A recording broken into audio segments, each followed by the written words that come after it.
Ready? Okay. Good morning, good afternoon, and good evening.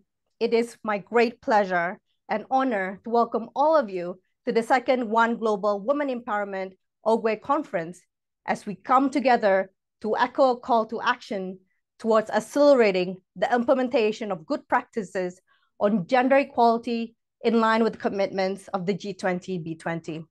My name is Agustina Morni. I'm the Policy Director at the International Organization of Employers, the IOE. The IOE serves as the Secretariat to OGWE, a B20 Indonesia initiative. Today, we have an inspiring lineup of speakers with us who will not just highlight their contributions to the topic and the commitments, but also their vision for OGWE. And first, I am pleased to invite our Secretary General, Roberto Suarez Santos, for its welcoming remarks. Roberto, the floor is yours. Well, thank you, Tina, and thank you to all the participants who joined us for this relevant and very pertinent event. I would like to begin by reaffirming, and I will never say that enough, gender equality as a priority for the IOE, but also a priority for our members, for our partners, and for the B20 community here. Empirical evidence shows a clear and a growing business case for advancing women's access and promotion into the labor market. However, women who account for at least half of the world population continue to face too many barriers to enjoy full participation and proper promotion opportunities in society. This is simply not acceptable. We know that there are several factors that explain that and prevent progress: legal barriers, lack of a proper business environment, lack of education and training opportunities, cultural beliefs, inadequate social infrastructure, including care systems, just to mention some. But also, I have to say that a low percentage of senior leadership roles in companies are occupied by women, and we need to do something about that.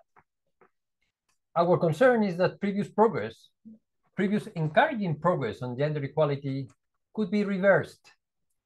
Later in this program, in this event, we will hear about this trend from LinkedIn. But we must tackle those barriers in a much more effective manner to increase productivity, to increase economic growth, to bring prosperity. We also share a sense of urgency. We cannot be more adamant when we say that we must employ all the talent and resources from a macroeconomic perspective. We have a growing productivity issue due to the skill shortages, not just in developed economies, but also in developing economies. Unemployment is a key driver of change. Nothing is less sustainable than a society without employment, without proper employment opportunities. Women represent potential entrepreneurs, potential employers, STEM professionals, service providers, caregivers, talent decision makers, talent leaders, to name a few. And we need them in the labor market. The G20 agreed to reduce the gender gap in labor participation rates by 25%. It's an ambitious target, which means bringing 100 million women to work and improving their career prospects. IOE will help to make progress toward this ambitious goal. But we need also to understand correctly the incentives that really work and those measures that can be counterproductive. Knowledge and data on women's leadership and career advancements are essential. This information will help us to better understand the specific reasons for this slow progress and to strengthen gender opportunities at the top. I also have to say that entrepreneurship is a crucial source of employment and job creation worldwide. Today, there are 12.3 million women own business, which is not a minor figure. As such, having a proper environment where women can start, can operate, can grow, and maintain their business is and can be one of the most effective gender strategies. In any case, more than commitments, it's the implementation that counts. IOE's agenda on gender equality will build on an assessment of what works and what doesn't work. It will cover a wide range of activity, from advocacy and dialogue on policy to good practices, but also to mentoring, which aims at benefiting employees and also businesswomen. And among this initiative is the B21 Global Women Empowership, OWE, which you will soon hear from Mrs. Shinta Kamdani. Thank you, Shinta, for joining us and for leading us also on this, her founder and leader. Our agenda echoes the concerns and great opportunity before us. It also aligns with the 2024 G20 statement and the B20 priorities. First, the need to promote women in the workplace, tackling gender bias. Second, mentoring programs tailored to advance women leadership. And third, access to affordable and qualitative care systems. In conclusion, the time is now to increase efforts. The time is now to further cooperation to meet the 100 million women target. We need to set priorities instead just of losing sight of our goals. Thank you again to all the partners for joining us. Thank you to all the participants also for joining this event. Thank you, Roberto, for the rich remarks, reflections, and most importantly, your call to action. Now, with great pleasure, I would like to welcome Ms. Jacqueline Mugo, the President of the IOE and the Executive Director of the Federation of Kenya Employers. Thank you for being with us, Ms. Mugo. The floor is yours. Thank you, Tina and Roberto, for inviting me to take part in this timely event before the B20 Summit in Sao Paulo, Brazil. Dear members, partners, and participants, I am indeed honored to join you all today. As Ms. Ellen Sirleaf Johnson, the first woman president in Africa, a Nobel Peace Prize winner, once said, and I quote, "Future generations will judge us not by what we say, but by what we do." This OGWE conference calls for a significant step change in the implementation of commitments and good practices if present and future generations are to see progress, particularly in women's economic empowerment and decision-making roles. According to UN Women Report 2023, women hold just 28.2% of management positions in the workplace worldwide, thus representing a significant gap in leadership and decision-making power alongside loss of socio-economic potential. Women's full participation in leadership positions and the economy is seen as a force that can pave the way for innovation, productivity, and business opportunities, as shown by numerous business cases where the inclusion of women has proven to be an asset for both the private and public sectors. As IOE president, I want to take this opportunity to examine the women's economic empowerment by focusing on women entrepreneurs. This group substantially contributes to livelihoods and the economy in many parts of the world, Africa included. Yet barriers such as gender bias, discrimination, legal rights, lack of financial inclusion, and access to finance usually hold them back.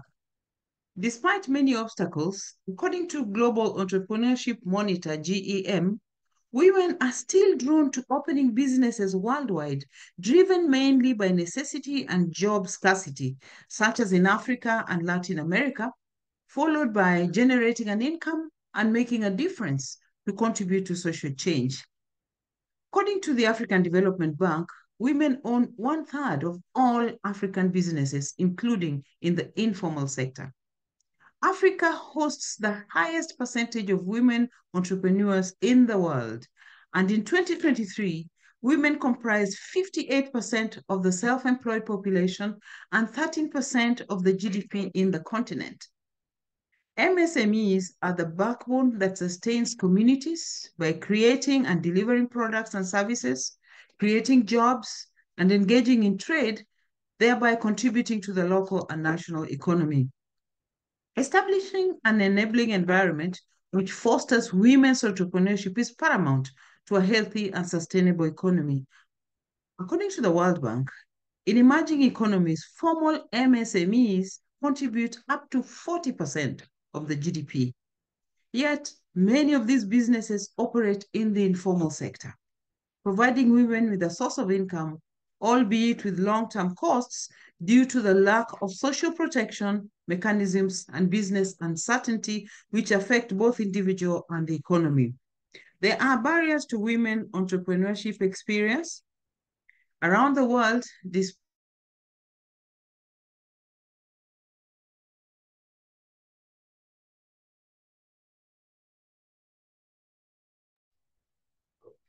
perhaps there are some connectivity issues with Ms. Mugo. Let's just give it 10 more seconds and hopefully the connection will come back.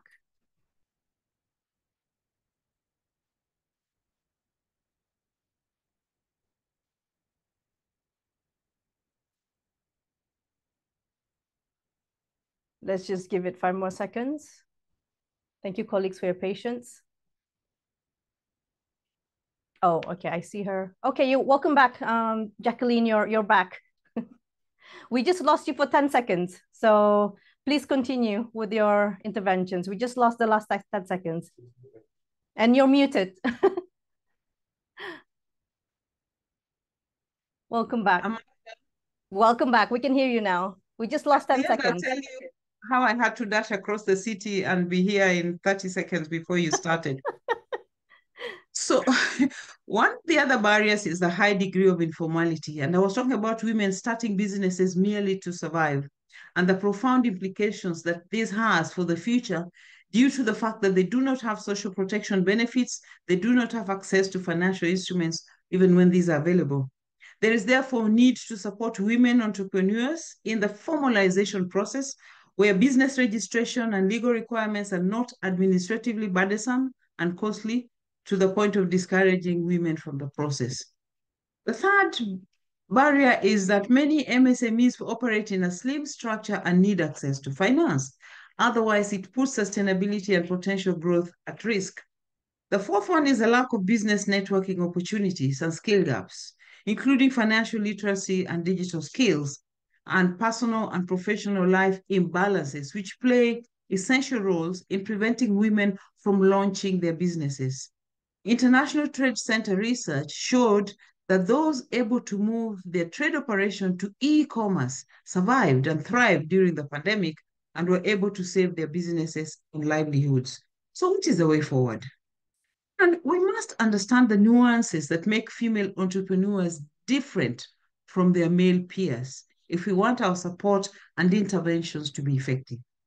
JAM data shows that women start their businesses either at a younger age or older, perhaps showing that childbearing and caring are constraints that women face when considering entrepreneurship as a path.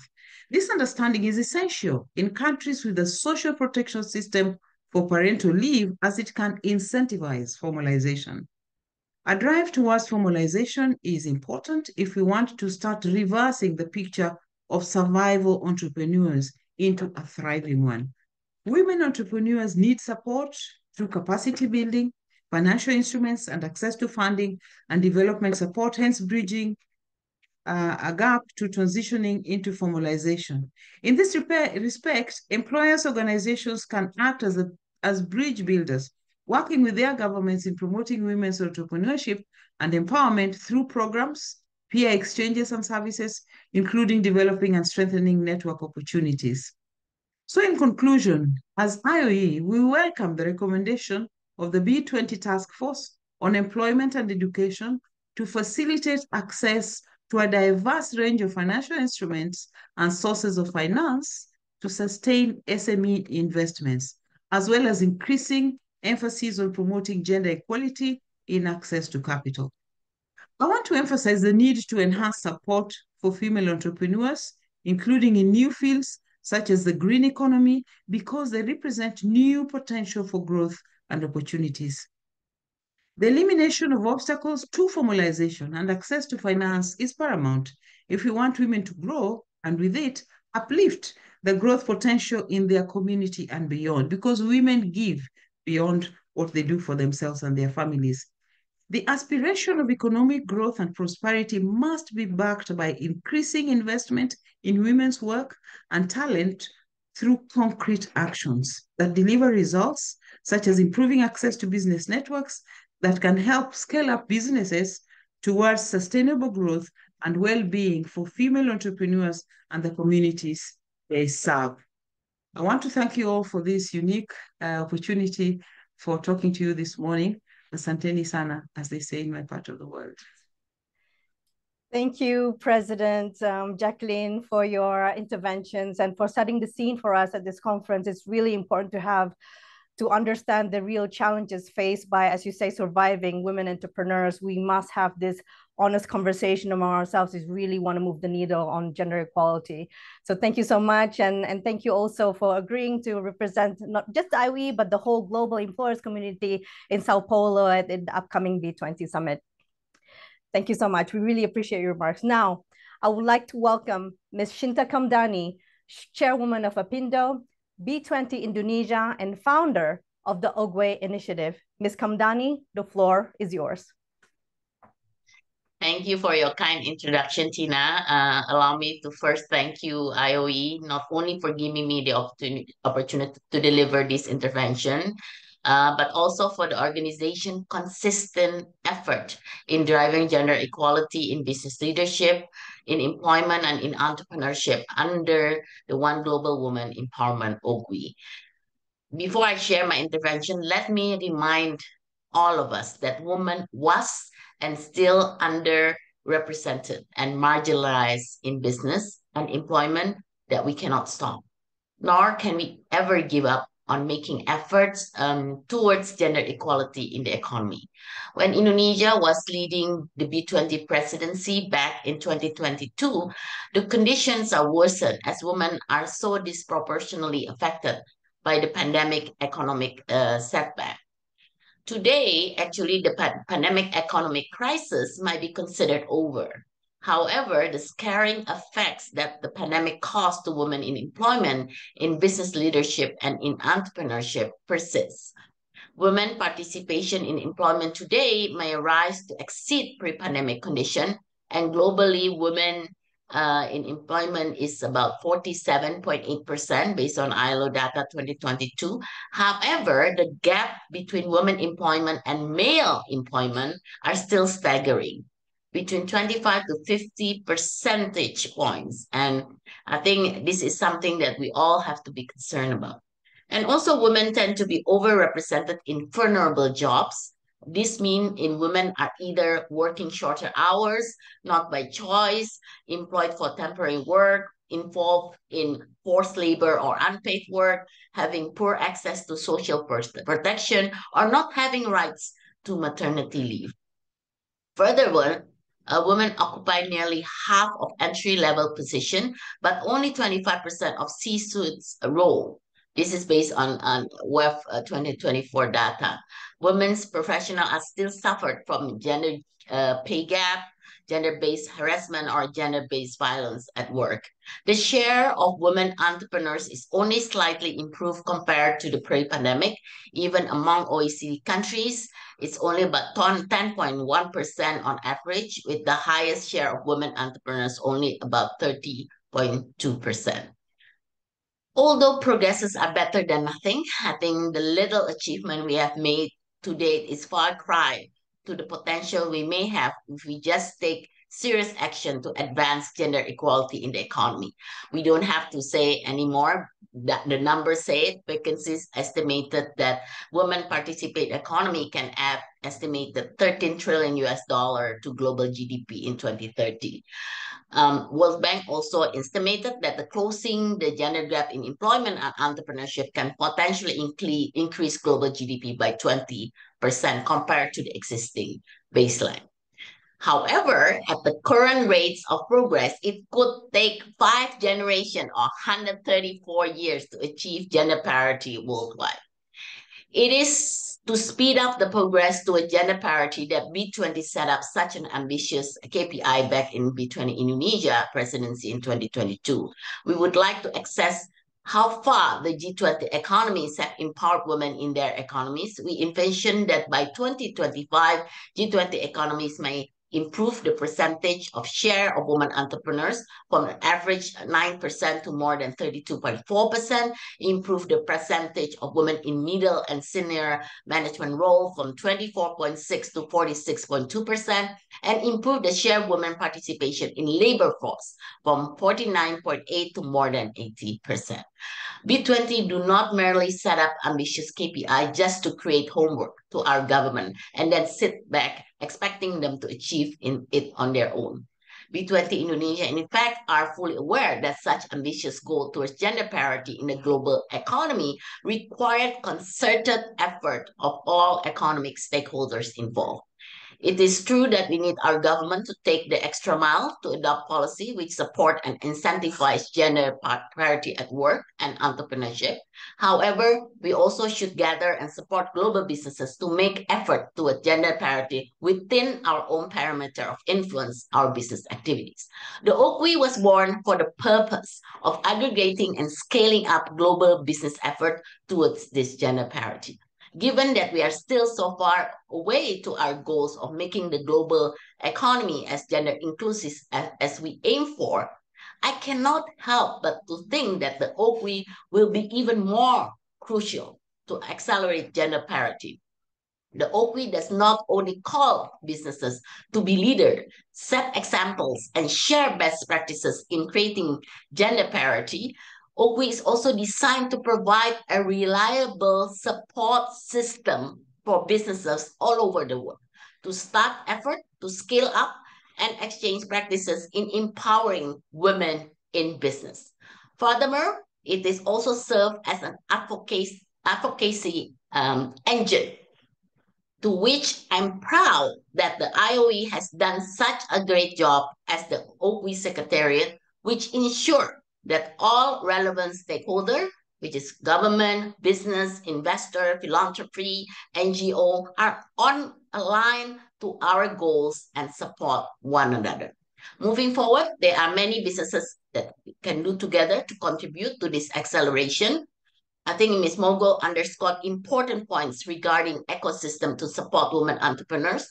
Roberto highlighted the need to improve women in employment. Steps towards our goals are long and arduous.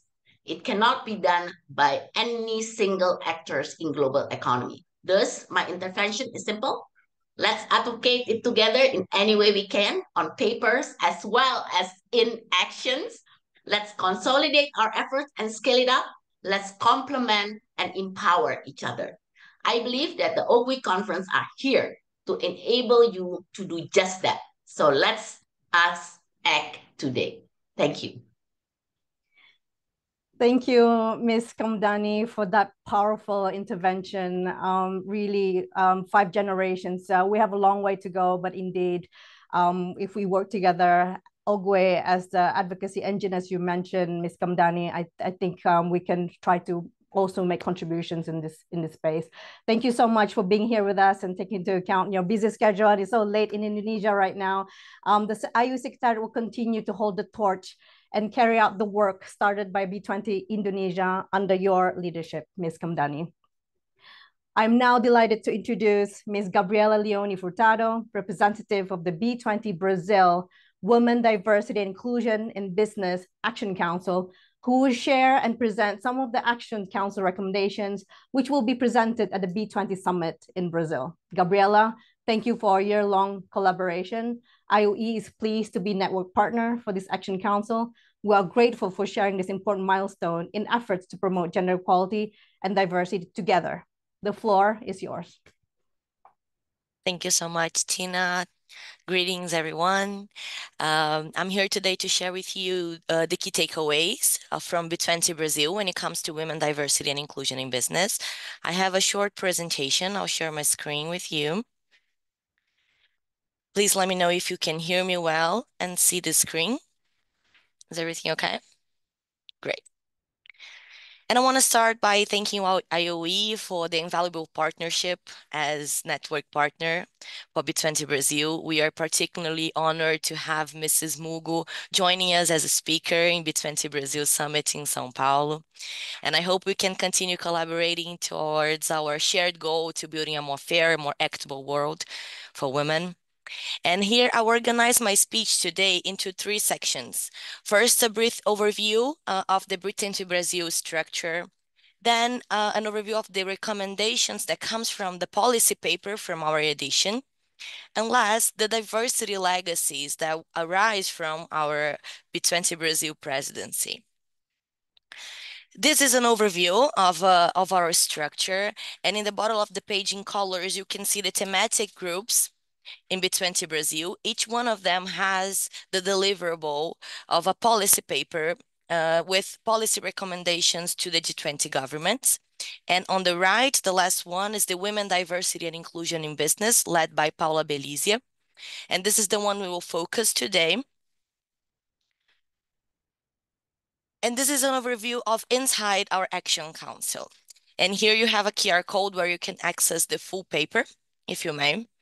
And I want to start by saying that the establishment of this Action Council, it comes as an accomplishment of this edition because we have been before thematic groups focused on women in business, but in B20 Brazil, we aim to amplify this discussion and have an intersectional approach that identifies the gaps within underrepresented groups of women.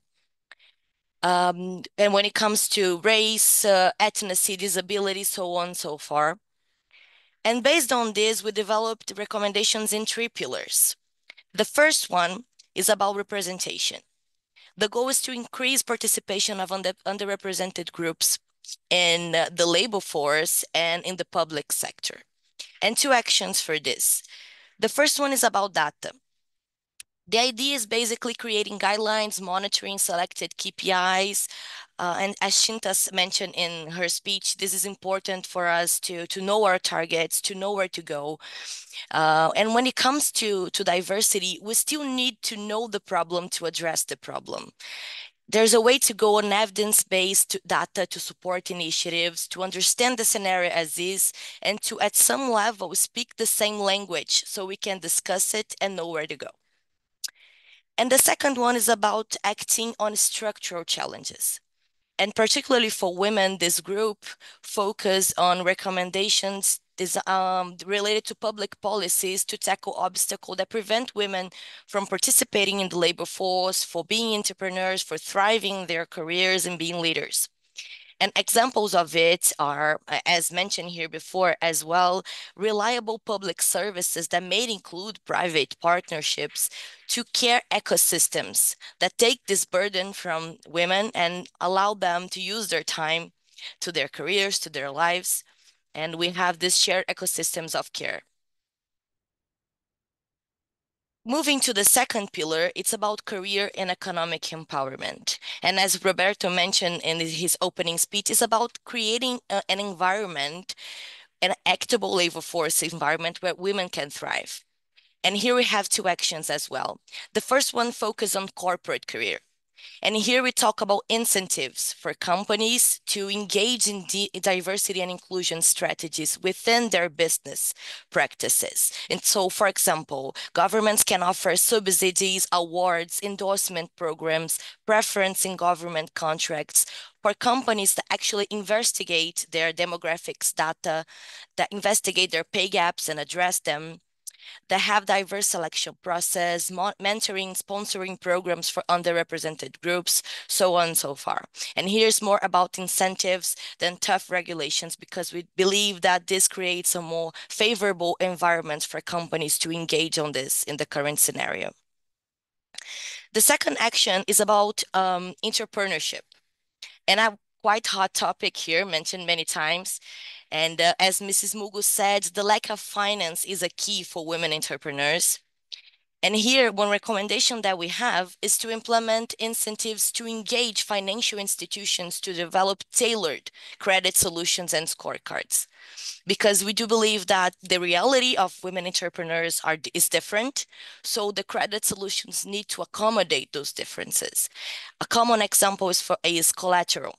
Because in many jurisdictions and countries, we have women who have property in the name of their husbands, for example, and collateral is a key element of scorecards in financial institutions. So they have lower rates, although they can be better payers. And we need to incentivize financial institutions to understand those differences and promote tailored solutions. Moving then to the last but not less important pillar, which is the preparation for the future. Two actions on this. The first, it talks about offering educational opportunities for underrepresented groups, but mainly that those opportunities are accompanied by a comprehensive support that allow low-income communities to access those opportunities, such as nutrition, transportations. The idea is without the basic needs, those opportunities cannot reach the underserved communities. And the idea here is also that those opportunities are related to key capabilities for the future of work, such as tech literacy, analytical thinking, adaptability, STEAM, for example. And the second policy actions is about the bias-free AI. And here the idea is to guarantee a fair digital transformation, because we know that generative artificial intelligence has the potential to create about $7 trillion annually to global wealth, but also has the risk to perpetuating inequalities. So the idea is to have coalitions between public and private sector focus on diversity, on the development of this AI and also the implementation of it. This is an overview, and of course, I'm available if you have any further questions to discuss. I want to use my last minutes to also share with you the legacy programs, which goes beyond the delivery of the policy recommendations in the B20 cycle, and they're focused on action-driven initiatives to create an impact. And the first one is the She Leads B20 initiative. And the idea is to create a pledge between B20 presidencies to increase women's participation in leadership and in membership, reaching 50% representation by 2030.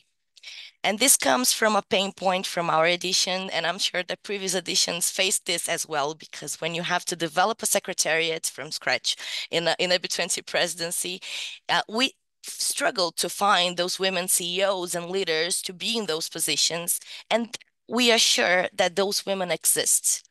So we want to create a proper environment for those names to be available in a timely basis to each presidency, and they have the commitment to actually name those women to be those leaders. This is more than thinking about equity, but also thinking about being aware that we need female minds to rethink our world, to actually find solutions for the challenges of our time. So this is IOE is one of our partners. The OGWE is the idea is that you can contribute by sharing those names and bringing this proper ecosystem to change the scenario that we have currently. The second one is the Women in Trade initiative. It's focused on the challenges and the obstacles faced by women to access global trade, knowing that it is a key for economic growth, but the benefits do not reach men and women equally. So in this presidency, within the G20 TYWG, which is the Trade and Investment Working Group, we partner up to provide evidence and educating the delegates for this sensitive issue and how trade policy can mainstream gender within it. So we developed a workshop. We had also, we are about to publish a report with results of a consultation within the B20 community.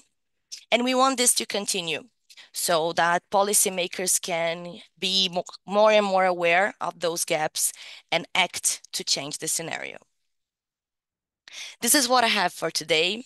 I want to thank you all for the opportunity to be here, for the partnership, and we welcome all of you to the B20 Summit in São Paulo in October. Thank you. Thank you, Gabriela, for this robust contribution.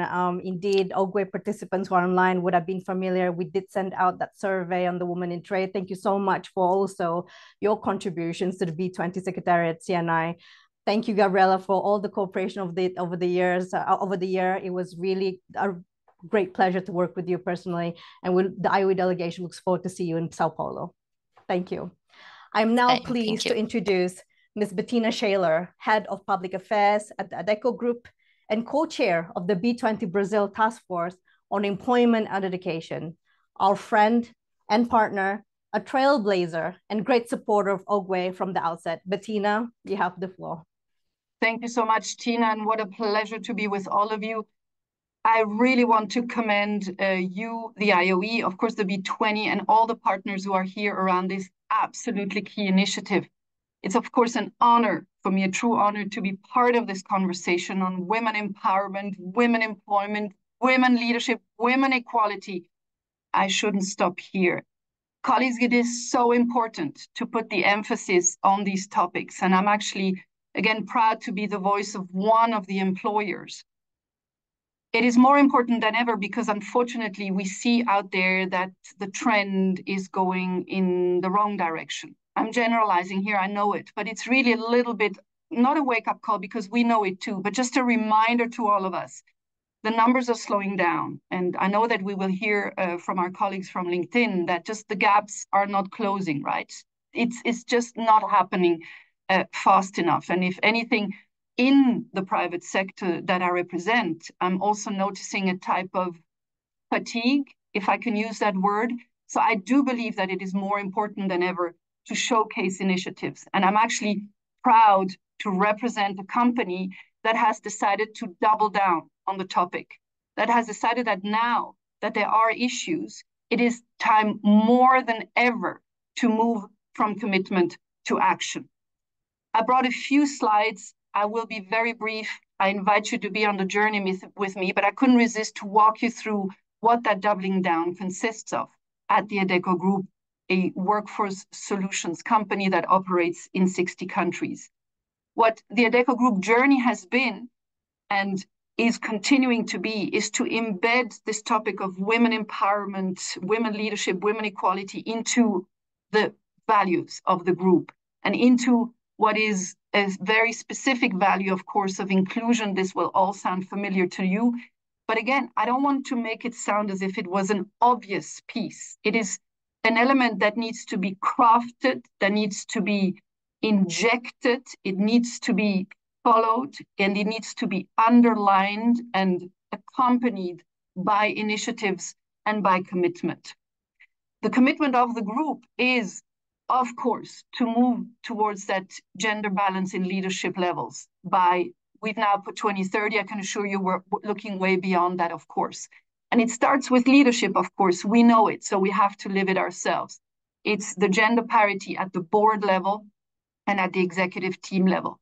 And it's about making sure that those women, and we happen as a group to have 56% of female labor force base, that they are encouraged and they're taking into those pipelines. What you see here is that the framework really is about the organization within that inclusion and well-being piece all the way down to the individual. And it encompasses everything. The structure, the leadership, the mindset piece that we have to work on. It's very much about the analytics piece and, of course, accountability and impact. I'll come to that just at the end. What we created is the Women of TAG. TAG is the Adecco Group TAG. And so we've been very deliberate at creating this community and in giving ourselves 3 areas that we're working on. It's representation, it's the inclusion and belonging, and the advocacy piece. The representation is the one where we have to move the needle and again, move from that commitment to action at the company level. And that's the one where we're focusing on acquisition, succession, pay parity, and the female leadership development. There's programs behind all of that. The inclusion and belonging is how we as a company and how the working environment that we offer really is inclusive and respectful and mindful of what the needs of our women leaders and our women colleagues are. That as well is not a given, I can tell you. And in certain markets that we operate in, we have to put broader emphasis on that. And then the advocacy piece, and this is where I'm particularly proud of. This is where we have, under the new leadership of the company, the new CEO changes 2 years ago. The previous CEO was already very much in tune, but now It's about really being out there, advocating, and as I said, also putting the finger on the fact that we need to move that needle. TAG is composed of many initiatives, and here I just wanted to share a few more practical examples. We, of course, knew that we have country networks of women groups in certain markets that we operate in. And you see here just a list. It's from the US to Germany to France, to the UK as well. I want to highlight what the colleagues in the UK are doing, because we there notably have a colleague, Helen Tomlinson, who is the government's advisor on all matters menopause. And I can tell you, and you will know it, women in leadership are usually at an age where this is a topic, and it is not being addressed. And we're incredibly proud that with Helen, we are trailblazing programs, we're advising governments, and Helen is already taking her know-how to other governments across the world. And she's, of course, making us benefit of the insights that she has. What you see here are select initiatives, and let me focus on initiatives that our colleagues in Latin America are driving. It's a program called Conectadas, which is the opportunity for professional women to offer career development support to one another. It was already mentioned today, the importance again to move from commitment to action by having programs where the community itself supports as well. We do this in a structured way where we know that this is the #1 priority. And then let me highlight Japan, as you see here. There we've got focus on parenting and caregiving generation projects that provides support to those, of course, who are in parenting and caregiving situations. Again, those programs exist, and we've identified there that it is particularly important. Now, the Adecco Group is composed of brands, Adecco, Akkodis, LHH. Akkodis stands for everything that is tech, entrepreneurship, and it is hopefully no surprise to you that we therefore, under this Akkodis brand, are focusing on women in tech leadership.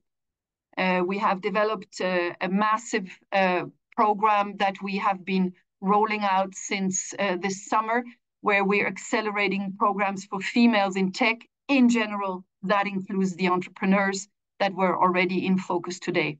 And we're also partnering with Girls Who Code. What we will also communicate on very soon is we're partnering with Women for Ethical AI. So we're really looking at promoting that gender aspect. LHH is our career leadership and development arm. And as you can see here, development programs as well. I am slowly coming to an end. I wanted to also highlight that, of course, we accompany all these activities by establishing frameworks on how to work flexibly, which we know is one of the key requirements. It was mentioned already. And then importantly, around the mindset, we conduct the conscious inclusion training. So not just inclusion training, but the conscious inclusion training, which of course has a large part on the gender and women development piece. The International Women's Day, I don't have to say, is key for us too. Colleagues, let me finish by mentioning 3 elements that I implied somewhere, but where the focus is now, and I believe should be for every organization out there. First of all, when we look at our succession planning these days, there is an obligation to always consider candidates, internal candidates from all genders. So this is one requirement that we have in the succession planning within our HR processes. A second element is we will be looking at making gender parity bonus relevant. These are steps we know certain organizations are driving already, so we're looking to follow suit there as well. And lastly, we saw the pay transparency, the gender pay gap issue. That is also a topic that the Adecco Group is gearing up for and being prepared for. So I'm personally expecting some aha moments there myself. And there is, of course, a European directive that will impose that for companies operating in Europe. But I think this is going to have a massive impact going forward. Let me finish here just by mentioning that I felt actually quite compelled about the link to entrepreneurship that we heard today, because I can share with you that, of course, we have great, fantastic female and women talent that leaves the company.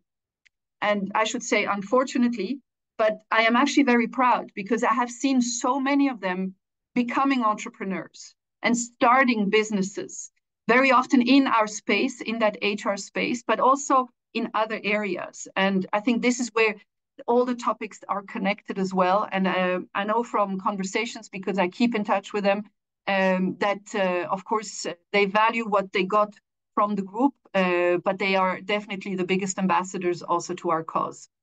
Let me hand it back to you, Tina, thanking you again for this opportunity. Thank you, Bettina. Thank you for your insights. Thank you for being a trailblazer yourself, but also the TAG group. Really, it's inspiring, and I think the element of that you've infused this throughout the organization, and this is a global organization, and it on different initiatives and different levels is really actually extremely impressive, and I think inspiring. A little worrisome that we're still trailblazing after all the right. But thank you for that. We're gonna share your presentation because I think some of your initiatives will interest some of the people in our event today. So I'm Jean Milligan. I'm the Director of Partnerships and Communications, and I'm moderating this next session. So thank you, Tina, for giving me the space. And the next session is really about, we're going to get the data behind these conversations we've been having about gender parity, gender gaps. And then building on that data, we're going to hear about some compelling examples from Nepal and Norway on redressing some of these gaps. So before we dive into good practices, I wanted to introduce our next guest, and that is Sarah Steinberg, Head of Public Policy Partnership at LinkedIn. Sarah, welcome. Recently, I was reading in some headlines that according to LinkedIn data, and I think Shinta referred to it as well, we have 134 years before we close the gender gap, and particularly in 4 areas: economic participation, education, health, and political empowerment. So can you share with us in greater detail what the LinkedIn data is revealing so we have a fuller view? Yeah, absolutely. Thank you. And thank you for including me in this conversation. Thanks to IOE and B20 and all of the distinguished speakers today for just the powerful remarks that we've heard so far. And I have to say, I'm in New York and just came out of UN General Assembly week, where fewer than 10% of speakers at UN General Assembly were women. So I think this conversation feels just so urgent to me in this moment. Let me share my screen here. Everyone, try to make it a little nicer for people to see. So I'm really excited to be here to share some of the trends LinkedIn is seeing in gender gaps in terms of the workforce, and talk a little bit about what we think that means in the context of a labor market that is being really rapidly transformed by new technology, particularly generative AI.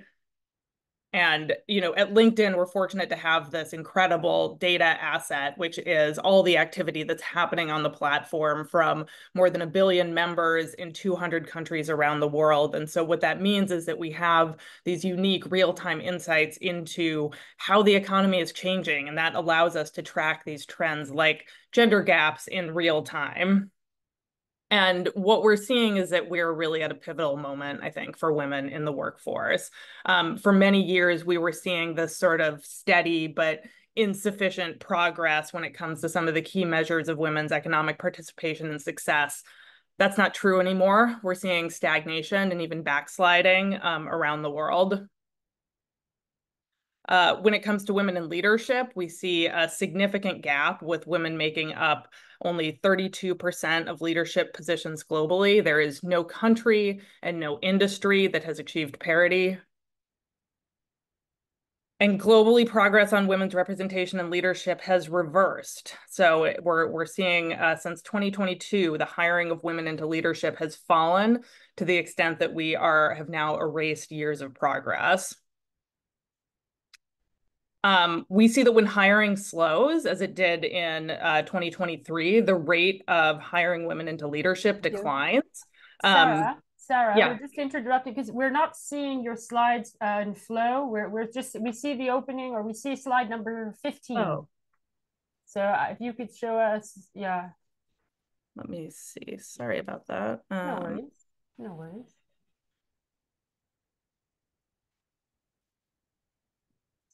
I think it's not good news. It's stagnating, going back. This is important because we do have we see it okay, now. great. Thank you. Sorry about that. We do actually have graphs here that are quite troubling. So I do want people to see them. Great, thank you. Okay. This is I'll just sit on this one for a second. The declining the reversal of women being hired into leadership. And around this point of fewer women being hired into leadership when hiring slows, what we found there that I think is really critical to point out is that this is not a supply problem. So actually more women applied to leadership roles during this time, but they were not being hired into them. So a little bit of a troubling there. And, you know, a challenge is that women are really underrepresented in the industries that are driving the future. So in these fast growing industries that are driving future economic growth, we see women being significantly underrepresented. Women continue to be underrepresented in STEM careers. So we looked at 39 countries and found that the percentage of men in STEM occupations is double that of women. So about 31% of men in STEM versus 15% of women. Women account for less than 50% of all STEM workers in each country, and only 6 out of those 39 countries that we looked at had more than a third of women, of STEM workers represented by women. And when we look at the green economy, we see that women make up just about a third of the green workforce. And troublingly here, we see the gender gap actually widening in recent years. So we're moving in the wrong direction, in fact, there. And it's sort of in this context that we have entered the era of generative AI, where jobs and skills are changing faster than ever. So just to put the scale of that change into perspective, fully 68% of LinkedIn's 2024 jobs on the rise, so this is our ranking of sort of the fastest growing jobs, did not exist 20 years ago. So think about things like sustainability analyst or influencer marketing manager. A key driver of the changes that we're seeing is the rising demand for AI talent, especially the technical roles that are critical to building and adopting these tools. So LinkedIn data shows a 6% increase in hiring for AI technical roles since the launch of ChatGPT, even though overall hiring during that time slowed. So, you know, we've already been living in a world where jobs and skills are changing really fast. And we now expect that generative AI is accelerating the pace of skill change across industries. So by 2030, we expect that the skills needed for jobs will have changed by 2/3. So it's pretty significant if you think about the skills for your job changing by, 70% by 2030, right? That's basically a whole new job. And I think, a key point here before I go to the next slide is that it's not about jobs disappearing. It's really about jobs evolving. So our data is beginning to show that while some tasks are being automated, AI is also creating opportunities for workers to gain new skills and again, take on those roles that didn't exist just a few years ago. And I think critically, when we look at who holds the jobs that have the most AI replicable skills, we see that women are likely to be disproportionately affected. So here, if you look at the center bar here, we see that women make up 57% of jobs we expect to be disrupted by generative AI, compared with men who make up only 43%. And so another way to think about that is that 1/3 of women globally working jobs we expect to be disrupted by generative AI, compared to just 1/4 of men. And this fact that women are disproportionately represented in roles where AI could disrupt current tasks I just want to say it's both a challenge and an opportunity. And I say this because we're already seeing AI improve job satisfaction in many cases by automating repetitive tasks, allowing workers to focus more on the meaningful, creative, sort of uniquely human components of their jobs. And I think the challenge for us ahead is to ensure that women are really fully equipped to benefit from this transformation through things like upskilling and career advancement. And so all that to say, LinkedIn's data shows that AI is changing jobs, but it's also creating opportunities. And so I think we need to be asking ourselves, are we doing enough to ensure that women can really take full advantage of these opportunities? So, there's potential here for AI to make work more meaningful, more creative, more fulfilling. And LinkedIn is eager to continue to track these changes and bring this data to help policymakers and business leaders create interventions that are going to ensure that women are thriving economically, quickly, and that the future of work is equitable, and certainly more equitable than the status quo. So thank you so much, and I will share these reports as well afterwards, so you can dig into the data a little bit more. Yeah, thank you, Sarah. Thank you for those insights. Troubling ones, I think. Stagnating and going backwards is a little upsetting, a little disturbing. So thank you for sharing the data, because I'm sure that our colleagues will really want to take a closer look at that, and I think incorporate some of those data points into some of their advocacy and their information within their companies and organizations. So thank you really for that, for taking the time to share that with us. Now I'm pleased to introduce Anna Hagblom. Anna, I hope I pronounced your name correctly, excuse me. She's Program Manager of Female Future International from the Confederation of Norwegian Employers. Thank you for joining us and sharing and taking the time to share what I believe is really an exciting and innovative initiative. Please, Anna, the floor is yours. Thank you so much. Thank you. And you did pronounce my last name in a very good way. Thank you. Thank you so much to IOE and to the G20 for setting this up. And thanks for inviting me to share some of the work that we have been doing over the years. I would like to share my screen, just a second.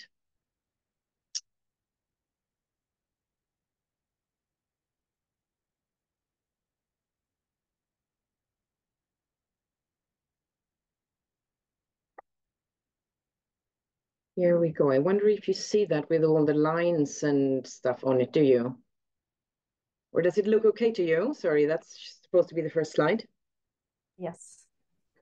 Can you see that? Yes. Yeah? Perfect. Okay, good. I'll talk to you a little bit about the Female Future program, mostly the international branch of that program today. First, I would just like to say thank you to all the previous speakers. It's super interesting and a lot of food for thought and useful references. The Female Future program is a program that was launched back in 2003 in Norway. It was the Confederation of Norwegian Enterprise, NHO. It was NHO's response to the Norwegian Ministry of Industry's bill on a 40% representation of women in public limited company boards. Last year, the program turned 20 years. Now, a bit more than 2,000 women in Norway have gone through that program and representing around 1,000 Norwegian companies. It is a program that is offered to NHO's member companies. It is a 9-month program consisting of basically 3 components. Board competence, communication or rhetorics, and leadership. The idea is that female talents are sponsored by their employers to attend the program.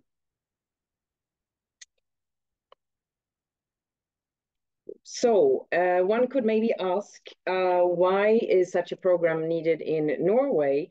Norway is sometimes mentioned as one of the most gender equal countries globally, with a high labor market participation of women and lots of progressive family policy instruments in place, such as full kindergarten coverage, 49 weeks of parental leave split in between the parents, paid leave for breastfeeding and caring of sick children as some of the examples. However, as shown in this slide, if you look at the top of top management level of Norwegian companies, it doesn't look that great. So therefore, there is still a big need to address these issues. And also, if we then go, because I'm supposed to be speaking more about what we do internationally, as many of you have mentioned, we have the global situation is also not looking that great in private sector at the top level, and there is a bit of stagnation on the progress on SDG 5 on women in managerial positions. In some areas of the world, there is a bit of more progress, but more acceleration is definitely needed, as many of the previous speakers have also underlined. So I want to move then to speaking a bit more about the Female Future Program as it has been exported outside of Norway. I work in NHO, as mentioned, the Confederation of Norwegian Enterprise. There is an international cooperation program of NHO, which is funded by the Norwegian Agency for Development Cooperation, NORAD. And it is via this program that the Female Future Program has been exported outside of Norway. We collaborate with our sister organizations, members of IOE, and this map is showing the countries where the Female Future Program is currently being implemented. And also to the right on the slide, our sister organizations whom we collaborate with on the program. The Female Future Program is in each of these countries adapted to local context and is set up in a close collaboration between NHO and the employer organization. So in 2010, the program was exported outside of Norway, first to Uganda, then Kenya, Tanzania, Ghana, Tunisia, Jordan. And it is NHO, the International Cooperation Program of NHO, is instrumental in financing and with knowledge transfer in the startup phase of the program. And with time, the employer organization takes it over, and it is supposed to be then a self-financed income-generating program for the employer organization. The program is delivered in a collaboration between the employer organization, consultants, and also institutions on delivering some of these components. And it looks a little bit different in each country. In last year, we did an assessment of the impact of the program. We looked into all of these countries, which I showed on the map, except for Jordan, where the program was very new by then. We wanted to find out about the impact on the participants, on the sponsoring companies, and also on the implementing employers organizations. We did this by conducting, there was a survey sent out to, at that time it was 1,046 alumni of the program. So there was a survey, and there were also interviews conducted with alumni, with the sponsoring companies, and also the employer organizations. Just to frame it a bit, there was a 22% response rate on this, and most of the respondents were from Uganda, where the program was started back in 2010. There was also most of the respondents were from the 3 last years, which was also graduates from the 3 last years, which was also somehow expected. So to start off, I'm going to tell you a little bit about what we can say based on this assessment on the impact on the participants. The 2 sort of key performance indicators that we wanted to look at is, does the Female Future participation or participation in the Female Future Program lead to taking on a leadership position or to a career advancement? And this is now, the assessment that we did is, this is self-rated by the participants, obviously. 46% of the respondents said yes, because of the Female Future Program, I have advanced in my career. And this was for both the ones who were in a leadership position before starting the program, and for the ones who were not in a leadership position when starting the program. If we then look at the other sort of key, indicator that we were interested in looking at is, does participation in the Female Future program lead to taking on a board position? Here, the percentage saying yes was lower. It was around 27%. This was, there were some difficulties still pointed out, also because most of the respondents here responded from the 3 last years. And we could also see that the ones who had attended the program earlier on would have more time to cultivate their careers. But 27% of them said, yes, the Female Future program has helped me in doing that. You see some quotes on some of my slides coming from the interviews. So we also looked at not only the response from the survey, as it wasn't that huge, but also the qualitative aspects of coming from the interviews.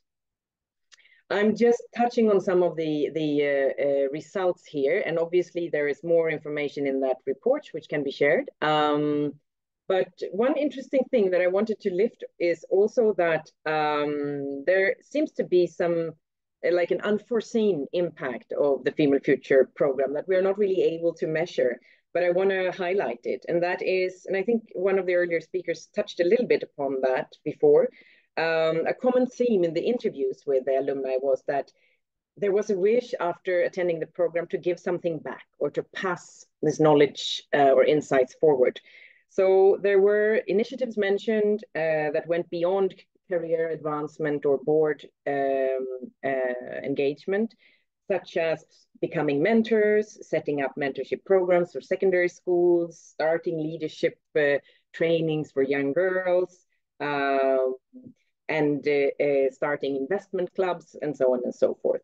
So that could indicate that there is also some impact of the program that we are not really able to measure.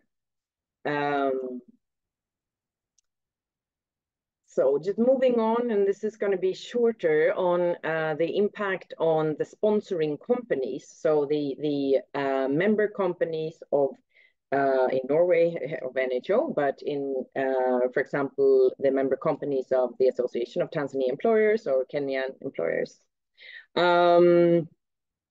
Here I have only one slide. We didn't manage to do a survey among the sponsoring members. It turned out to be too tricky to get answers. So this is basically based on interviews conducted with member companies.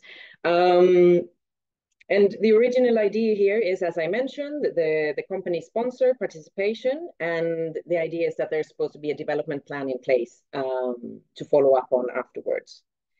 Many of the sponsoring companies describe the Female Future program as sort of a tool or a means of getting the concrete results they were looking for. Many of them mentioned things like improved communication skills, better time management, et cetera, in the participants that they had been sponsoring. But they also mentioned that the Female Future program had assisted their companies in doing succession planning, creating talent pools, showcasing role models, and addressing gender equality and gender balance in the company. Some also mentioned brand strengthening of, for example, being able to attract investors and so on by showcasing that there was a gender equal leadership in place. And in the interviews, the interviewed companies, most of them said that yes, they would be sending more participants to the Female Future program, or they would recommend it to other companies, that this was very likely that they would do it, but this is based on the interviews only. Right, and then for the implementing employers organizations, we looked at two aspects, both what kind of impact it had internally and then externally.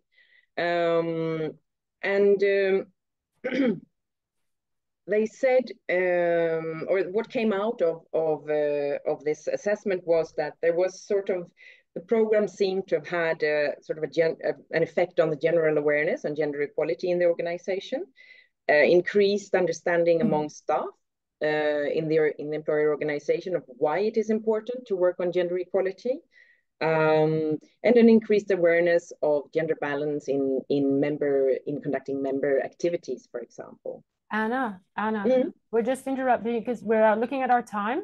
Sure. And Yes. it's about time. Finish. So if you want to conclude, to conclude, and then we'll move on to our next. Thanks so much. Thank you. I'll move on to the last slide then. Just to sum up then, what we can see based on this assessment is that the Female Future Program seems to have an impact on career advancement, both if we look at managerial positions, but also board positions. We see that there are still some difficulties. I'm not bringing up that here and now because there's not time for it, but I can share the report. The program seems to have a very strong impact on personal development aspects, which we also look into in the report. That learnings during the program seem to be put in place based on the feedback that we're getting from the sponsoring member companies. Of course, the report also looks at suggestions for improvements and so on, which is a constant work that we're doing. But I think I'll stop there then. And thanks for the opportunity. Thank you. Thank you. Thank you so much, Anna. Thank you. Thank you for sharing the inspiring work you're doing. And we'd like to congratulate you and the team for having both the foresight to pursue this initiative 20 years ago and for collaborating with other employer organizations. As you showed, you're working with several IOE members, one of which is the Association of Tanzania Employers. We are very pleased to have Suzanne Dombandoran, Chief Executive Officer of the Association of Tanzania Employers. Welcome, Suzanne. It's nice to see you. After listening to the Female Futures contribution, can you give us your impression from your experience about this program and how it's impacted your organization? Thank you. Yeah, thank you very much for the opportunity to share what the Female Future Program or the initiatives for women empowerment in Tanzania in the corporate sector. How is it actually faring? As Anna introduced the program and the sister companies that the NHO is working with, Tanzania is one of them, and as Association of Tanzania Employers, in partnership with the Norwegian enterprise, we have been running the program because the program was introduced in 2016 in Tanzania, and that was the first cohort that joined the program. And since the launch of the program here in Tanzania, we have actually so far run 10 cohorts. And in those 10 cohorts, we have the class of 120 female now in the program. As Anna highlighted before, the program has got 3 modules: leadership, rhetoric, and board competence. And she has also mentioned the objectives of the program being to enhance the skills, leadership skills to women, to acquire higher positions and to do away with the stereotypes. So through the program, women in the middle and senior management has been exposed in those 3 modules. And they're actually being sponsored by their companies, their institutions. They sponsor them to attend these programs in the period of 9 months in a year. And it's been very, very successful in the sense that as she presented the survey that was done and the feedback from these women, some of them have actually moved from one position to another within the organization. And some of them, through the program, they were actually empowered to even look for bigger roles and higher roles. And some have actually joined boards. So the program has proved to be very, very successful in our end. So companies have continued to invest in the cause of these women in order to help them to get away or to kill the stereotypes. And, through the program, because I'm one of the trainers in the program, we do partner with a consultant. This is a management institute, the East African Management Institute, ESAMI. We partner with them, but some of the modules like the rhetoric, I have been taking on. And in this program, you hear women, most of them, they feel themselves that have been boxed in a certain position and not being bold enough to move from one position to another. But it has been reported after the program and sometimes throughout within before even finishing the program, you can see that they're able to apply for higher position, but also with the board positions, but also the feedback that comes from the companies themselves, because the program does not run every day. You run the program in 4 or 5 days, and then they go back to their companies to practice what they've learned. So we have a feedback system with the supervisor from the organization they come from to provide the feedback, which has been very, very successful. So these women have actually reported and said it has enhanced their skills, but also most of them, some of them would have been denied position due to family responsibilities. Now they have learned how to manage work and their family responsibilities and acquire more positions. So, and to do away with structural stereotypes. So through the program also, we have been able to manage to capacitate the companies themselves to go back, even themselves, they've gone back and championed some of the women programs. And the last part of the program is some of the companies in Tanzania now, they have put Female Future program being one of the requirements to get another position. So especially in the banking and financial sector, they've put a Female Future program as one of the requirements for someone for an employee to acquire a higher position within the organization. So these are some of the feedback that we have. So far we have trained 420 women. This includes women, members of parliament from Tanzania mainland and actually Zanzibar. And this was the call from the government to run the program also within the public sector. Thank you. Thank you. Thank you so much. That is inspiring and good news. And also, I think what is really nice, it shows the power of IOE's network. I think bringing together the employers' organizations across 2 continents to make real change in both countries is inspiring and shows that we can expand that and have even greater impact. And in building on that idea, I would like to turn to our colleagues and friends in Nepal, Ms. Shova Giwali, President of the Federation of Women Entrepreneurs Association of Nepal. Shova, welcome to our gathering here. I know you're working to support female entrepreneurs in Nepal. Can you give us an overview of how you're working and the impact you're having? Thank you.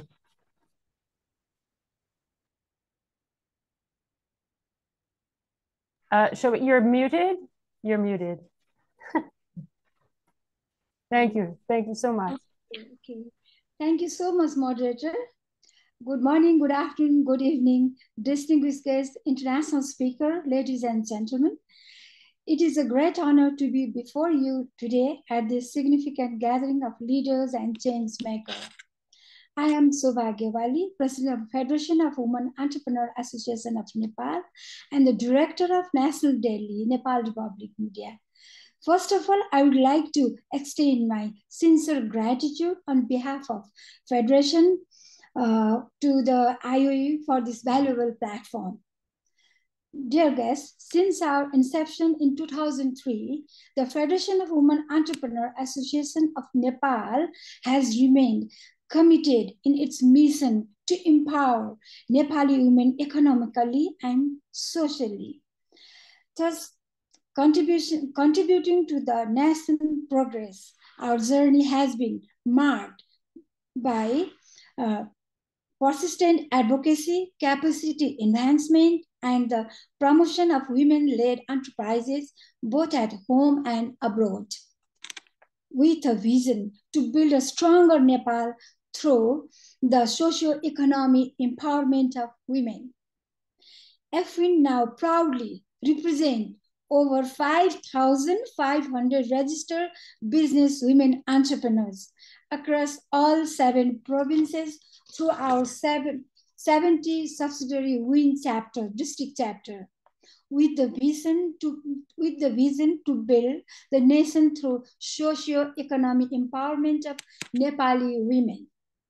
FWIN mission is to catalyzing the entrepreneurial ecosystem to build enabling environments for potential and existing women entrepreneurs.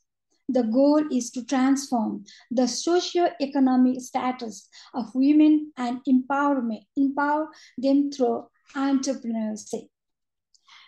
Dear guests, women entrepreneurs face many challenges here in Nepal, such as social stigma can lead to the silencing of women's voices and undermining for their confidence and self-esteem.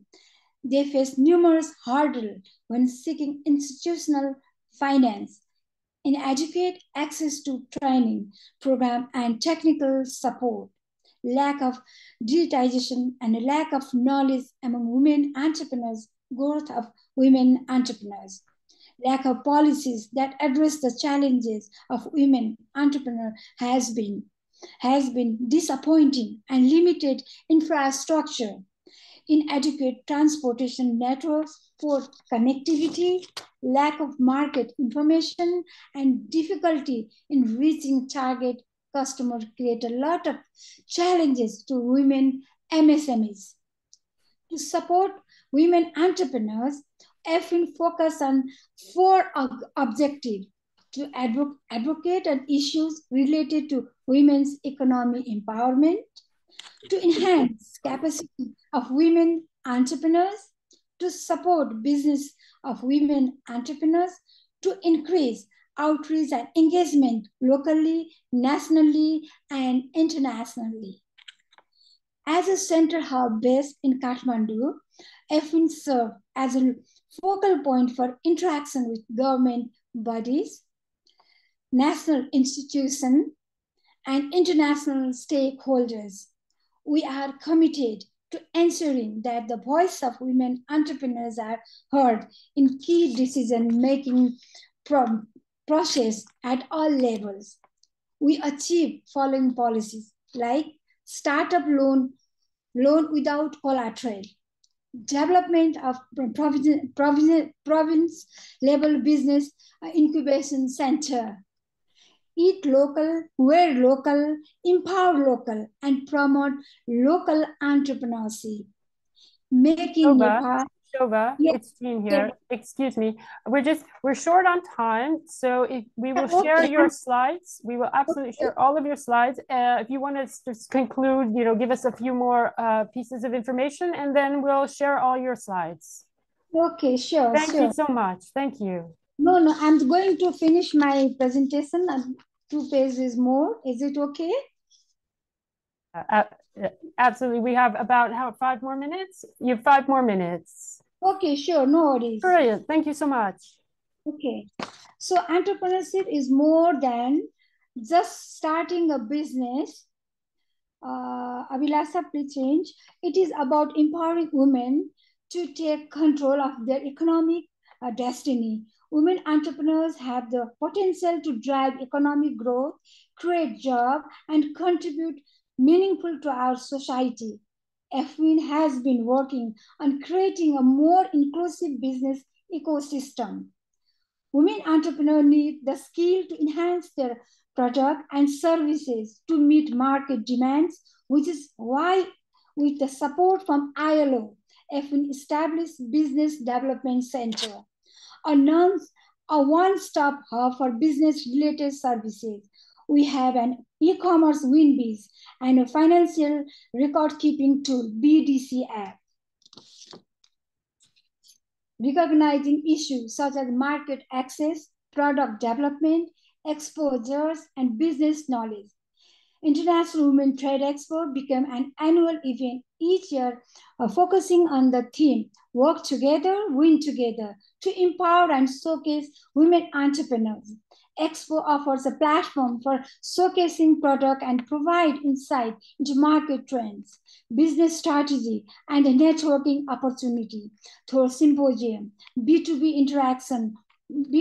interaction workshop, and pre-events. During the COVID, EFIN organized 5th International Women's Trade Expo, which is the first virtual exhibition in Nepal in 2021, which was inaugurated by our at that time Prime Minister. initiative of 100 rupees project, a revolving fund initiated by FIN on 2021 during the 17th annual general meeting, named by My Support to Entrepreneurship Development, started as a corporate social responsibility fund of the women entrepreneurs associated with FIN, especially for the women entrepreneur, created with an aim of business promotion, entrepreneurship development, marketing and the market linkage, employment creation, promote export, and revolving fund economic development, and moreover socio-economic transformation of women entrepreneurship in Nepal. To support market access, FIN has been emphasizing the FIN Bazaar by organizing a mini bazaar at the premises of the various organizations. FIN has worked with government and various development partners to empower women, drive economic growth, and create a more equitable and sustainable future for all. Since 2012, FIN has worked with ILO in different projects that created, supported, upskilled, and provided access to women entrepreneurs with becoming the change maker in the communities. Here is a list project we did together with ILO and other partners. So, distinguished guests, I have presented what FIN did for betterment of women empowerment. In my tenure as a president, I am focusing on 9E also. That means environment, education, encourage equity, engagement, enhancement, entrepreneurship, expansion, employment. These are very important to improve the women entrepreneur in this world. Thank you for your attention and listening to me about the FIN's commitment to the advancement women in Nepal. Thank you so much. Thank you all. Thank you. Thank you so much. I think you've given us the theme of the event, work together, win together. Thank you so much. That's really very inspiring. We're going to go quickly, thank you. We're going to go quickly for very few comments, to Gorkana Raj Awasthi, the Director General of the Federation of Nepalese Chambers of Commerce and Industry. Gorkana, we're going to have a few words from you and your thoughts on this really very exciting initiative in Nepal. That's another trailblazer. Thank you. Thank you. Thank you so much for giving me this opportunity. Thank you, IOE, for this opportunity. You know, private sector has its own difficulties in Nepal, you know, and political and policy instability has been always there. Apart from that, we had to face earthquake, economic blockade, and COVID. But FIN has been always there to provide, you know, assistance to women entrepreneurs during difficult times, not only to advocate for the women entrepreneurship, but they have been also providing support to the women entrepreneurs. And FIN has been the proud member of FNCCI since more than 2 decades. And since then, FIN president is nominated by the president of FNCCI as a board member. But this time, I would like to share good news that the Ms. Gewali is not nominated. She has won the election directly. And this is another proud moment for us, that she won the election and she became the executive committee member of FNCCI. And she has been very vocal, and she has been advocating for the women entrepreneurship issues and other issues. And her team also. They have been very active, and I have seen in many meetings and in other activities, they have been doing very marvelous job in Nepal. But there are 1 or 2 few issues that I would like to share about the women entrepreneurship and what are the challenges in Nepal.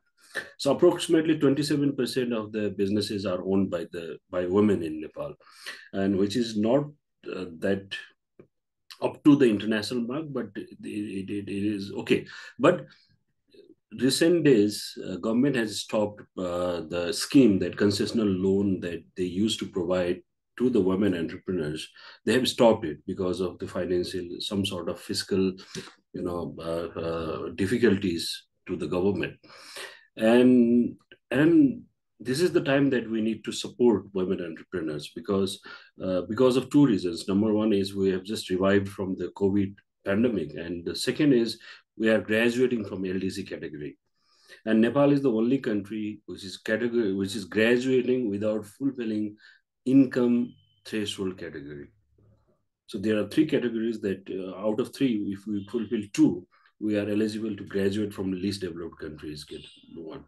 And Nepal has decided that without fulfilling the income threshold, the government has decided to graduate. And this has been a very challenging movement for us. So they have been advocating for providing that sort of support.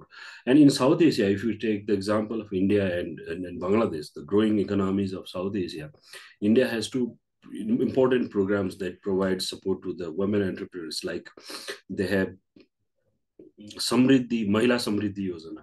That means women prosperous program in English. And so the Nepalese and Hindi is quite similar. And they have Mudra Yojana. And in Bangladesh, they have Bijoy Yojana. So these are the schemes that they have introduced, and they have shown the very good result in Bangladesh and India. So they have been advocating for that also. And number two, I mentioned that we are graduating from LDC category.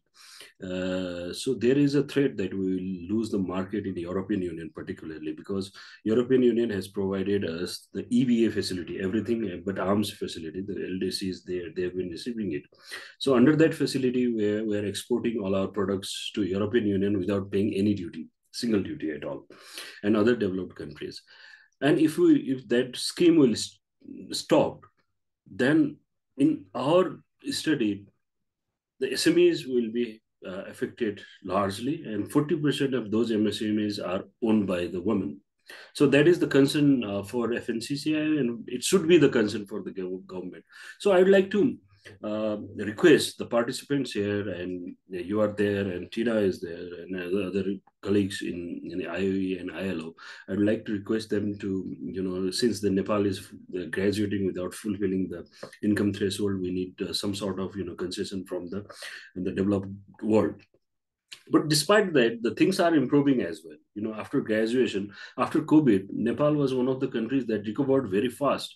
Our economic growth in 2022 was approximately 6%, which was remarkable in developing world. But due to policy instability and due to the government intervention, we couldn't sustain it.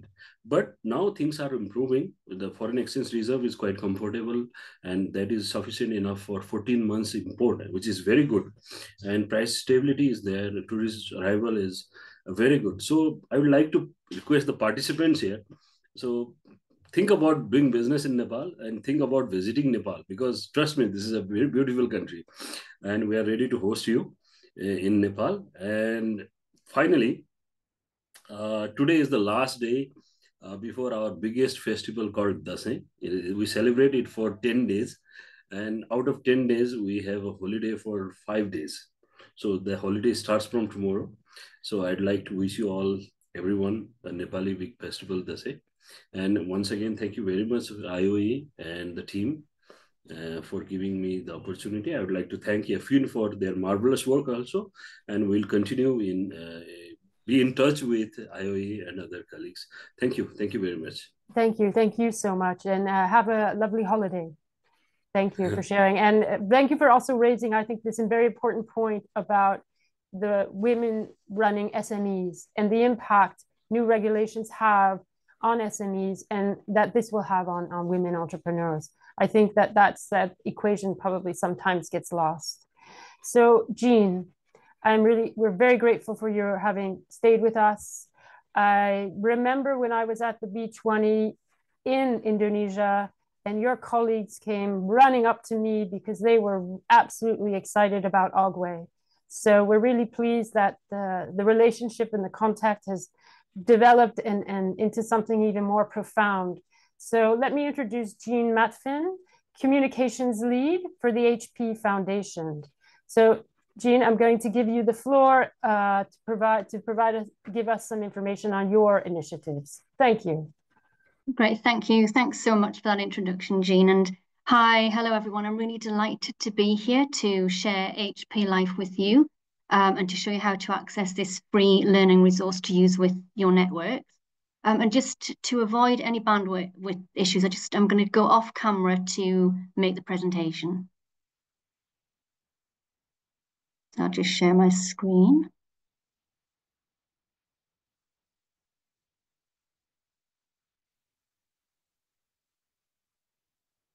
Great. So I'll try to make this fairly rapid, as I know we've sort of pushed for time. So just to begin, I'd like to set the stage. Just get rid of that, sorry. Okay, to set the stage, and I first want to talk about HP and sustainable impact. Do bear with me. Okay. So sustainable impact is at the heart of HP's business strategy and is deeply embedded into how the company runs. The strategy has 3 focus areas: climate action, human rights, and digital equity. The climate action strategy drives towards a net zero carbon, fully regenerative economy while engineering the industry's most sustainable portfolio of products and services. Human rights focuses on creating a culture of diversity, equity, and inclusion, and advancing social justice and racial and gender equality across the entire HP ecosystem.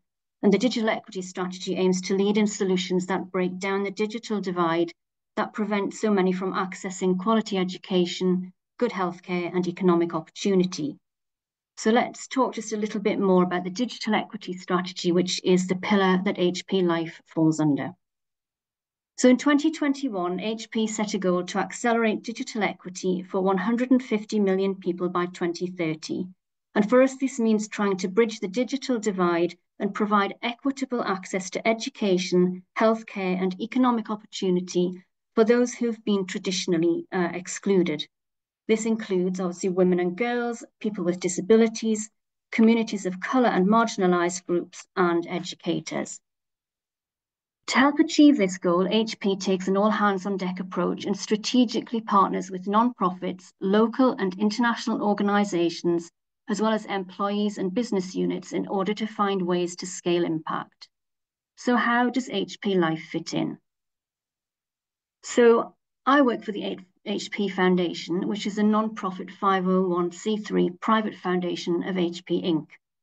And the Foundation's mission is to bring technology-related learning to underserved and underrepresented communities around the globe. And one of the ways we do this is through the HP Life program, which also enables us to contribute to HP's digital equity strategy. HP Life is an online training program that enables people all over the world to build skills for the future. It offers more than 30 free business skills training courses in 8 languages, and is used by people looking for a job or trying to upskill, students, entrepreneurs, and small business owners. Teachers and educators also use the content to supplement or complement their existing curriculum. So as you can see from this slide, HP Life courses cover core business topics, including entrepreneurship, marketing, digital business skills, professional development, and more. And for every course completed, learners receive a free certificate of completion endorsing their new skills. And as mentioned, the program is offered in 8 languages, and these are Arabic, Bahasa Indonesian, English, French, Hindi, Portuguese, Simplified Chinese, and Spanish. So how can you access HP Life? So there are several ways that you can do this. The first option is online. Learners simply visit the website, create an account, and enroll in a course that interests them. Alternatively, learners using a mobile device can download the HP Life mobile app. All of the courses available on the online platform are available on the app. In addition, more than half of our courses are now available offline, which is enabling learners in communities where internet coverage may be sparse to access them. We also have off-platform options in some communities.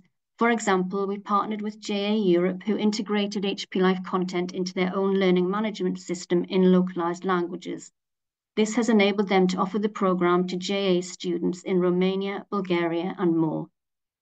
And we also offer HP Life training in person at HP Life centers or digital hubs. These are technology-enabled learning spaces run by partners where HP Life content is integrated into a broader learning ecosystem. When possible, mentoring and coaching support is also offered, and in some locations, HP employees share their expertise as volunteers. HP's partnership with World YMCA is a great example of this strategy in action. The goal of the partnership is to narrow the digital divide by helping people acquire new skills, secure employment opportunities, and build a better future. YMCA had the physical spaces and access to learners, HP had the technology, and the HP Foundation had the content. As a result, HP Life courses are integrated into core YMCA offerings in locations around the world, including India, Kosovo, and the USA. So I just would also like to check, Gina, I was going to show a video, so do we have time to do that, or would you like me just to sort of conclude? Please go ahead. Please go ahead and play the video. Great. So to bring the YMCA example full circle and to see the impact the partnership is having, I'd now like to share and introduce you to Jasmine Montes. So Jasmine used HP Life courses at her local YMCA in Greater Long Beach, California, to help her set up her photography business. And she's just one example of many women across the world who have used HP Life to do the same. I found the YMCA through a family member who encouraged me to join. I was introduced to CAPS, which is a photography and videography part of the YMCA, and I was able to take HP Life courses, and I found the business portion of it, and it motivated me to start my own business. Hi, my name is Jasmine Montes. I'm a YMCA alumni, and I took the business course on HP Life, and I'm a freelance photographer. After taking several courses, the business portion, I learned how to commence and start a business on my own, like step by step, along with how to actually be a business owner by yourself and how to go from there. The idea of photography was always, oh, you need a camera. Cameras cost thousands of dollars. I never thought I was actually gonna be able to like hold one or anything. It was never on the top of my head, but being able to be here, be in the program, it has offered me so many like opportunities I never would have ever gotten outside of the Y.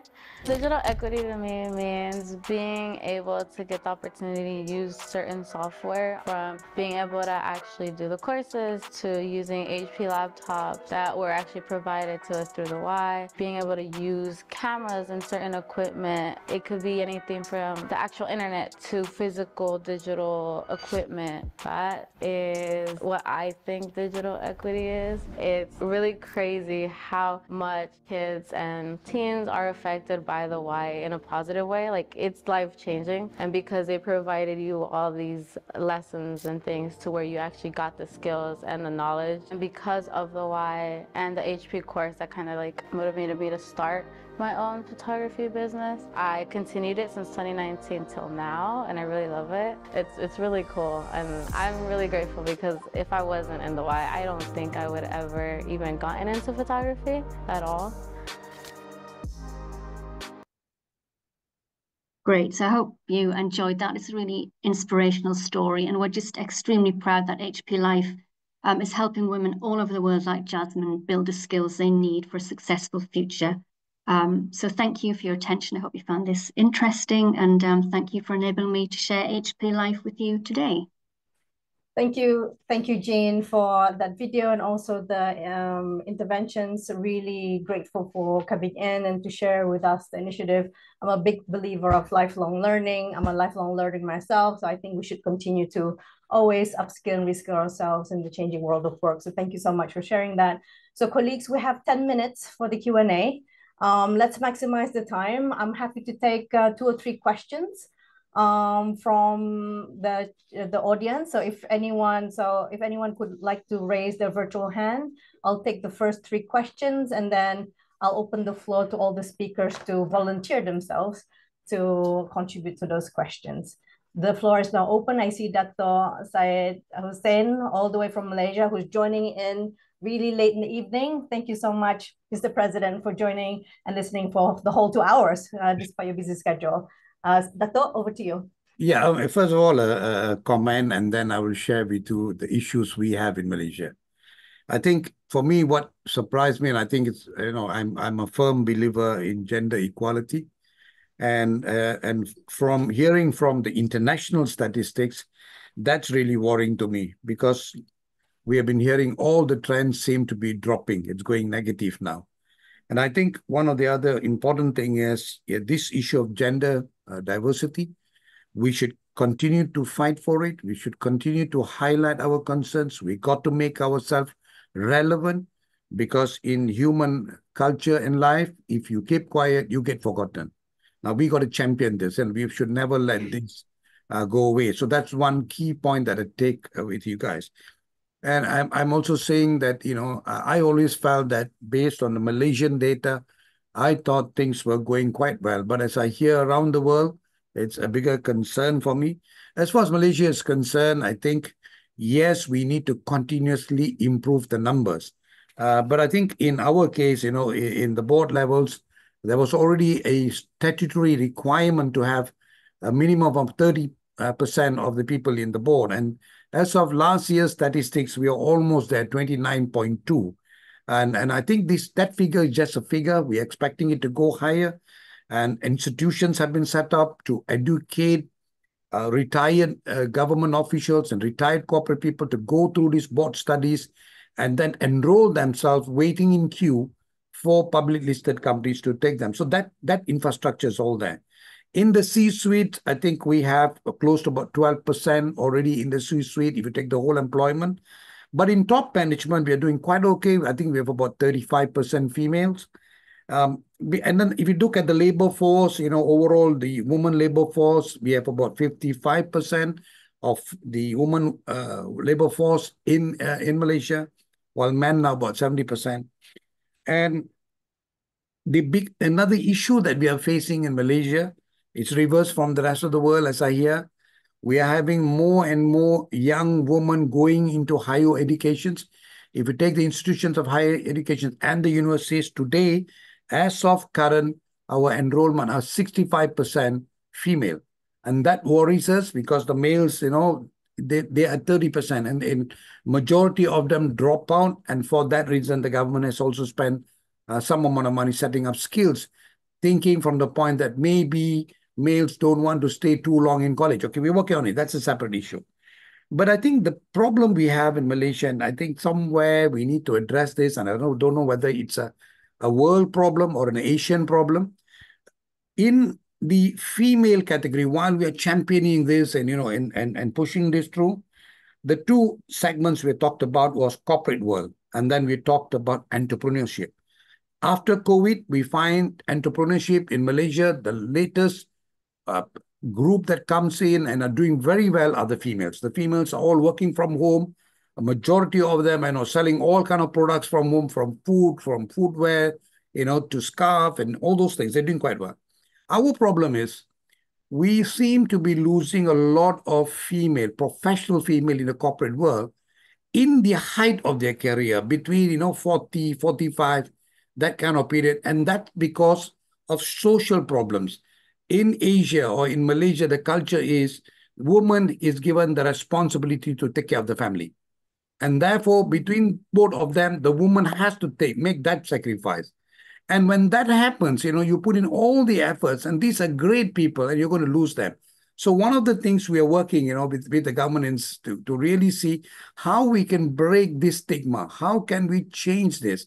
Of course, there are initiatives by the government by saying that all, you know, public companies and large GLCs, MNCs to provide daycare in the offices, to provide nursery in the offices. But still, the family social issues are working on this female. And so that's something we are championing. But I think I'm excited. I'm happy to be here. I see this still a problem. All I'm saying is, let's go hard at it. Let's not forget this. Let's keep championing, because we are all equal. Thank you. Thank you, Mr. President, Dr. Syed Hussein. I think you yourself just being present here late night in the evening just shows to the MEF team you walk the talk. So thank you so much. And I see Bettina leaving a nice message there for you, loud and proud. So thank you so much for advocating that. And thank you for sharing the progress. I mean, it's slow, but it's progress. So something is working in Malaysia. So thanks to the government's initiatives and also the contributions of the private sector. So we count on you, of course, to share your experiences at the next OGWE Summit. So thank you so much, Mr. President, for sharing your comments. And do I see any other hands raised. Please do not hesitate to raise your virtual hand. We do have 4 more minutes left.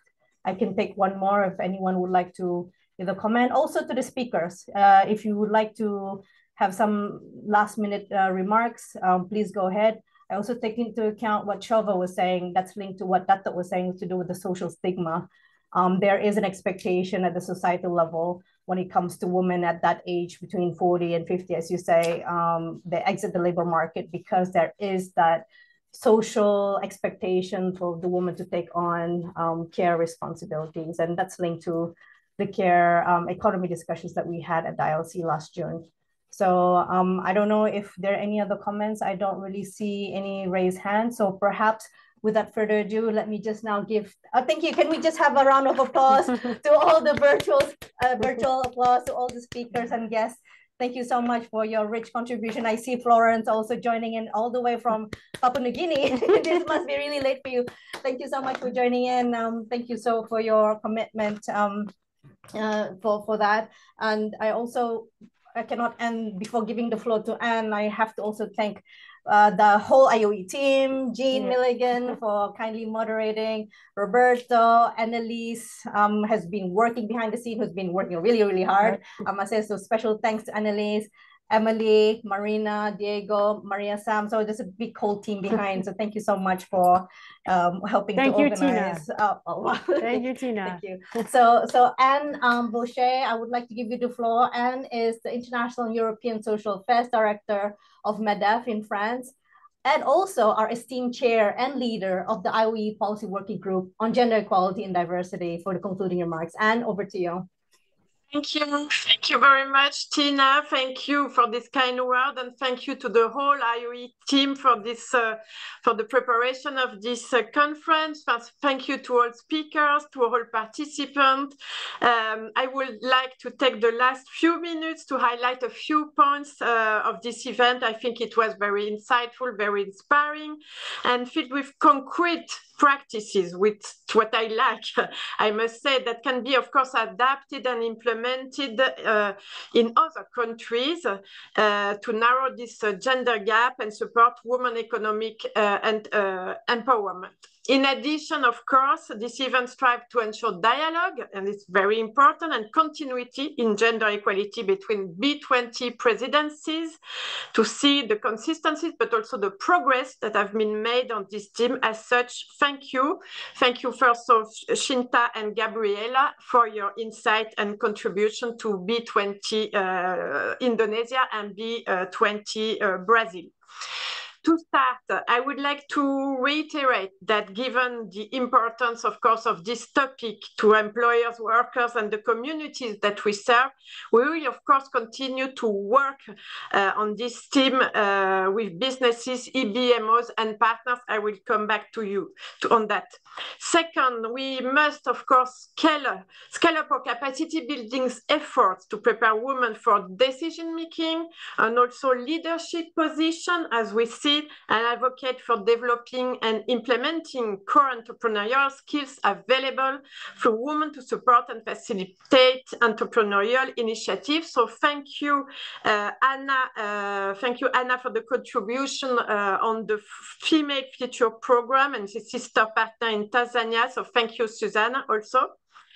Third, as we have seen from the intervention, the timely data are highly relevant if we want to make correction and stay on our course on gender equality. So thank you, Sarah, for your contribution. Fourth, the relevance of support, advocacy, outreach, engagement, and of course, networking with female entrepreneurs is vital to see inclusive and sustainable enterprise venture headed by women.